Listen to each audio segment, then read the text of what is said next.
जय गुरुजी, शुक्राना गुरुजी, सारी संगत को जय गुरुजी। सबसे पहले तो आप सबको हैप्पी दिवाली। आप सबको दिवाली की बहुत बहुत शुभकामनाएं। आज मैं आप सबको बताऊंगी कि जब भी हम बड़े मंदिर जाते हैं तो हमें भटकना नहीं चाहिए। संगत जी, जब भी हम गुरु जी के बड़े मंदिर दर्शन करने के लिए जाते हैं तो हमें सीधा घर जाना चाहिए और वापस घर जाते हुए मंत्र जाप करते हुए जाना चाहिए, क्योंकि हमें ब्लेसिंग्स मिलती हैं और वो ब्लेसिंग्स के साथ सीधा घर जाना चाहिए।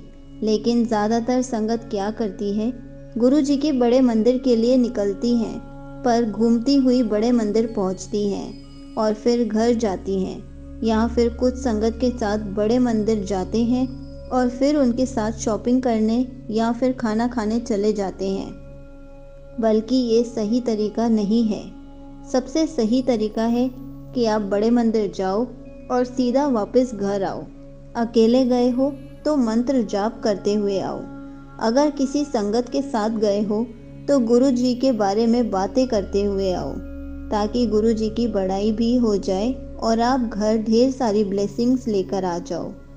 कभी भी गुरु जी के बड़े मंदिर जाने का प्लान घूमने के पर्पस से मत बनाओ।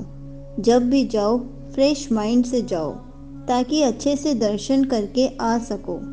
और जो संगत आउट ऑफ दिल्ली रहती है वो सीधा घर तो नहीं जा सकते, लेकिन अगर होटल में स्टे कर रहे हैं तो सीधा होटल जाओ, और अगर रिलेटिव्स के घर में स्टे कर रहे हैं तो सीधा उनके घर जाना चाहिए। इधर उधर घूमने के लिए नहीं जाना चाहिए। एक दिन सिर्फ गुरु जी के लिए ही होना चाहिए और किसी भी पर्पस के लिए नहीं होना चाहिए। गुरुजी हमें इतना सब कुछ देते हैं, क्या हम उन्हें जब भी हम जाएं वो एक दिन नहीं दे सकते?